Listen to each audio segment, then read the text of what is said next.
JBNN keep you informed. I'm Michelle Jones. Before we get into the news, please remember to like, subscribe, leave a comment, and to share the news with someone today. Now on to the news. Teen killed, younger brother held after stabbing in St. Elizabeth. An 18-year-old is dead and his 14-year-old brother in police custody following a stabbing incident during a domestic dispute at their family home in Comerpen, St. Elizabeth, on Friday night. The deceased has been identified as Raheem Thompson, also known as Shatta, a farmer of the community. Reports from the police indicate that around 10 p.m., their brothers got into an argument that escalated into a physical altercation. A relative reportedly intervened in an attempt to calm the situation. Shortly after, Thompson left the house and was later found suffering from a stab wound to the chest.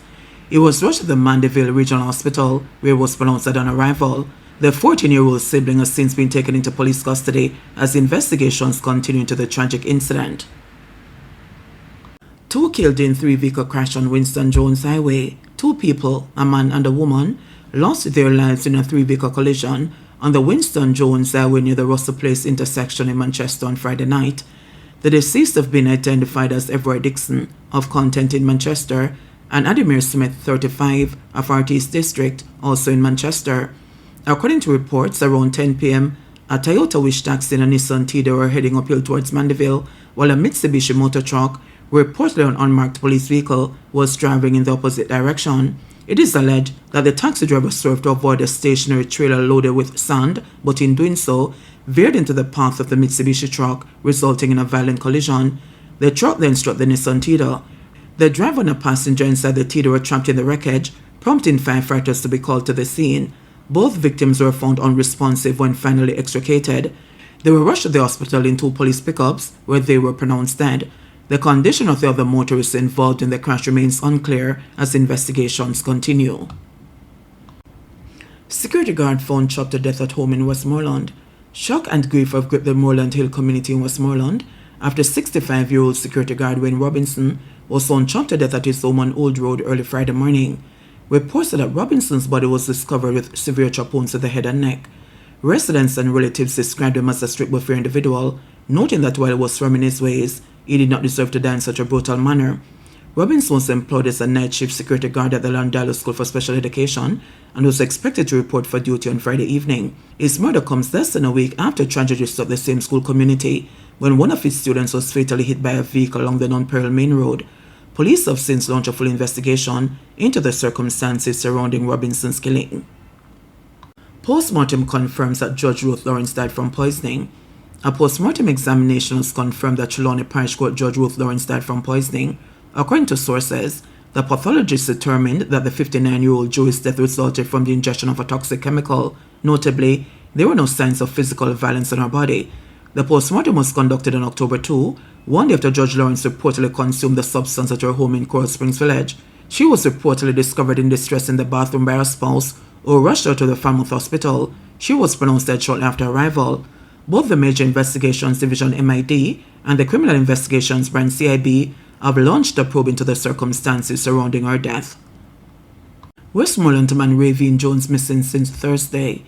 The police are appealing to the public for help in locating 28-year-old Ravine Jones of Darlington, Westmoreland, who has been missing since Thursday, October 9. Jones is described as being of brown complexion, slim build, and about 175 centimeters or 5 feet 9 inches tall.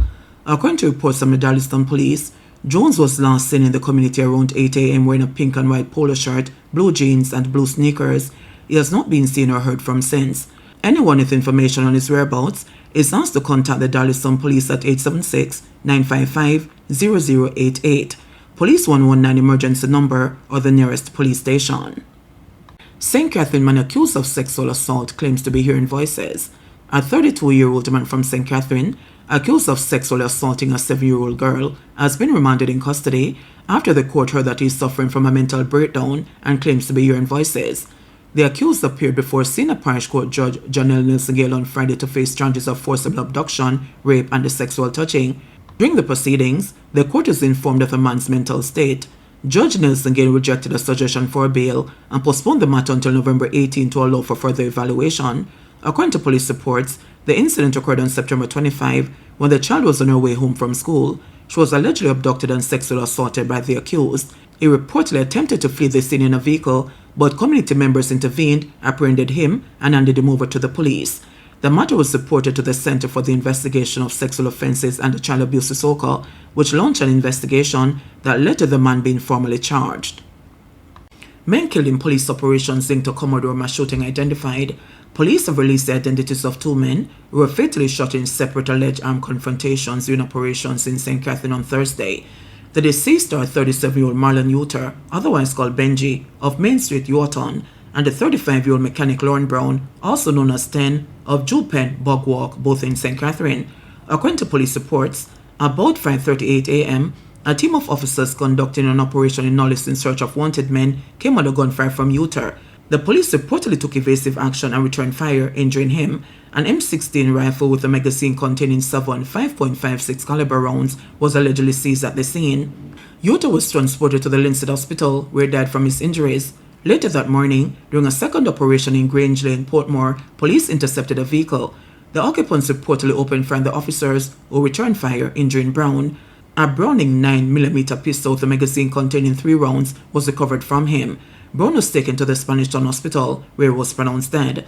The Independent Commission of Investigations (INDECOM) has launched probes into both incidents. Police say the 2 men were linked to Sunday night's mass shooting in Commodore, St. Catherine, which claimed 5 lives, including 4-year-old Shannon Gordon, and left 4 others injured. Either lives or livelihood. The Manchester Police on Thursday defended the imposition of a curfew in porous and adjoining areas, with a commanding officer for the parish adamant that the security measure is needed to save lives. This followed comments from Councillor Claudia Morant-Baker of the Jamaica Labour Party Porous Division, who pointed to questions raised by residents as to the rationale for the curfew. People are at a loss to say that. For example, there was a shooting and nobody knows the shooter. Nobody knows the victim. And they are saying church can't keep at night anymore. In Porous, the people are saying to me and my colleague the mayor, why is Porous on a curfew for so long when a massive barrage of bullets and drama took place in Mandeville and they're not under curfew, Morant-Baker said. But head of the Manchester Police Division, Superintendent Kerry Duncan, told the Thursday sitting of the Manchester Municipal Corporation that the safety of citizens is paramount.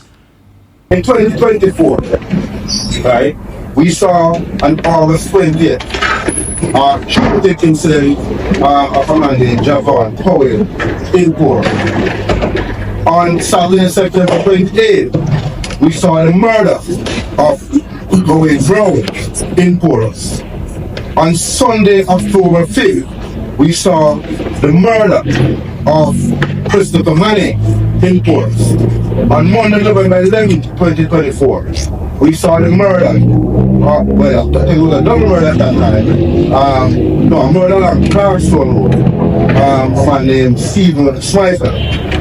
And on Tuesday, December 3, 2024, we saw the double murder around Porous. So, with all of those incidents that we saw last year, we thought it was imperative, since all these incidents, based on our analysis and our intelligence, were connected in some way or the other, and we believe that other persons would have been affected. So the curfew was applied for, and our Honourable Minister obliged us and ran the curfew last year. And that gave us the opportunity to police the space in a more meaningful way. And I'll say that right after the curfew was imposed for that period between December and March of 2025, there was absolutely no crime in the Porous space. Not one murder or shooting occurred during that time. And so we made the reassessment of what was happening in Porous, and in collaboration with the stakeholders, the business community and other community members, we opted to relieve the area of the curfew strategy. And that was going on and Porous was enjoying themselves down here. And so this year is 2025 now. We saw fast forward. We saw now on Thursday, July 10th, we had a murder in Harmon. And Wednesday, we had a shooting, but the 20th of the 8th, we had a shooting in there. On the general election night, we had a murder down there. And a week after, we found another body that we know was related to the incident on election night. And so we decided that based on this and the intelligence that we have at hand, that we need to have some special measures placed within that space. And so we have done that. And since that, again, the information of people's confused around policing activities, we have seen no major crime. Again, we decided that we're going to relax the curfew to allow persons to manage and go about their business freely. And no much longer that the curfew was lifted in St. Toulis, there was another murder at the river. If you look at that murder in St. Toulis in isolation, to the untrained eyes, it may seem like an isolated murder. But to us with the requisite skills and the intelligence that we have and the information that we're working with, we know that this has the implication, the spillover also into the greater Horus area. And so we have also opted to co-op St. Toulis in our area of operation. So I end where I started first by saying that it is not our intention, it is not what we want to do in terms of curtailing people and their movement within a particular space. But at times it becomes necessary to do just that. JBNN will keep you informed. Please remember to subscribe, like, share, leave us a comment, and click the notification bell to receive our daily news items.